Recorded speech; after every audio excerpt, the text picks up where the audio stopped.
Halo, apa kabar? Kita semua pasti sering ya mikirin soal kesempatan kedua. Nah, pas banget. Hari ini kita mau ngobrolin soal itu, soal waktu untuk bertobat. Inspirasinya datang dari bacaan liturgi Katolik untuk tanggal 15 Maret 2026. Yuk kita langsung dalamin aja. Oke, kita buka dengan kalimat yang jujur aja kedengarannya tuh keras banget ya. Kalimat dari Yesus sendiri dalam Injil Lukas. Wah, sekilas kayak ancaman kan? Tapi tunggu dulu, apa benar ini cuma sekedar ancaman? Atau ada makna yang jauh lebih dalam di baliknya? Yuk kita bedah sama-sama. Nah, biar ngerti kenapa Yesus ngomong gitu, kita mesti lihat dulu situasinya. Jadi, ceritanya ada sekelompok orang datang ke Yesus. Mereka bawa kabar yang, wah, benar-benar mengerikan. Katanya, Pilatus baru aja membantai beberapa orang Galilea dengan sangat kejam. Kira-kira apa ya yang ada di pikiran orang-orang yang laporin ini?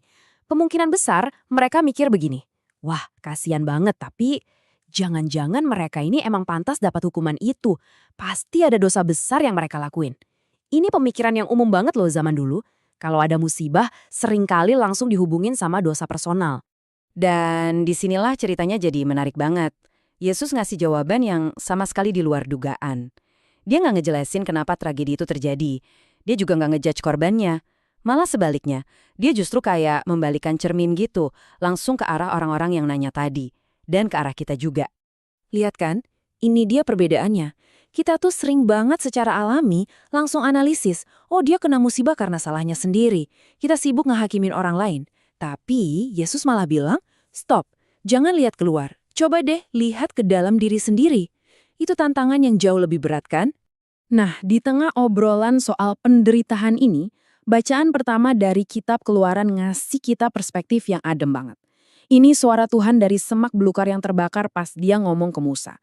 Dengerin deh, Tuhan gak ngomongin soal hukuman, tapi justru soal perhatiannya. Pesennya jelas banget. Tuhan itu bukan sosok hakim yang dingin dan jauh di atas sana yang cuma nyatet dosa-dosa kita. Bukan. Dia itu Tuhan yang dekat, yang hadir.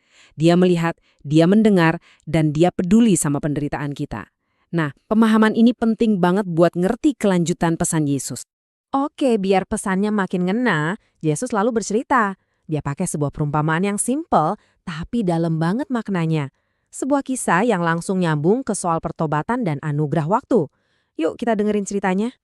Jadi pertanyaannya sekarang, gimana sih cara Tuhan ngasih kita waktu buat berubah?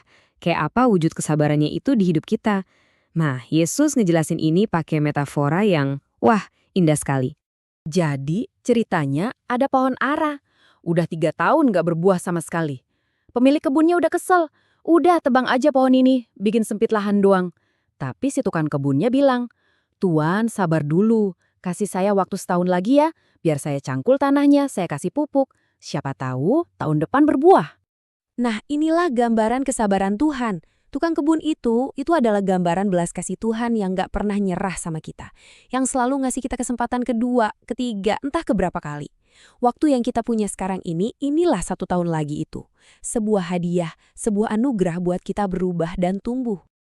Tapi ada satu hal yang gak boleh kita lupa. Tukang kebunnya minta 1 tahun lagi, cuma 1 tahun. Ini ngingetin kita, meskipun kesabaran Tuhan itu luar biasa, waktu kita di dunia ini tuh gak selamanya. Ini anugerah yang berharga dan ada batasnya. Terus buat apa sih waktu tambahan ini? Tujuannya bukan cuma biar kita ada aja kan? Tujuannya adalah supaya kita bisa menghasilkan buah. Tapi buah itu apa sih sebenarnya? Gimana bentuknya dalam hidup kita sehari-hari? Ternyata buah itu bukan hal yang ribet atau abstrak loh. Buah itu ya tindakan kita. Wujudnya itu kasih ke sesama kita. Wujudnya itu pengampunan saat kita bisa maafin orang lain. Itu juga soal kejujuran dalam omongan dan perbuatan. Dan kesetiaan kita sama Tuhan lewat pilihan-pilihan kecil setiap hari. Ada kutipan terkenal dari Santo Fransiskus dari Assisi yang pas banget buat ini. Beritakanlah Injil setiap waktu. Jika perlu, gunakan kata-kata. Keren kan? Artinya, pesan iman yang paling kuat itu seringnya bukan dari ceramah, tapi dari tindakan kita. Dari buah yang kita hasilkan. Intinya, ya gitu. Iman yang sejati itu bukan cuma keyakinan yang kita simpan di dalam hati. Iman itu harus kelihatan. Hidup kita sehari-hari, itulah yang seharusnya jadi bukti. Jadi Injil hidup yang bisa dilihat dan dirasain sama orang-orang di sekitar kita. Oke, jadi setelah kita ngobrolin semua ini, kita sampai di bagian akhir yang paling penting. Pesan ini tuh bukan buat orang lain, bukan buat mereka di luar sana. Ini buat saya dan buat Anda, buat kita masing-masing sekarang juga. Dan ini nih pemahaman yang perlu kita pegang. Kata bertobat yang kita dengar di awal tadi, itu bukan ancaman yang bikin kita takut. Sama sekali bukan. Justru sebaliknya. Itu adalah sebuah undangan. Undangan buat kita bilang terima kasih atas anugerah waktu ini. Caranya? Ya dengan mengubah hidup kita jadi lebih baik, lebih bermakna, dan lebih penuh kasih.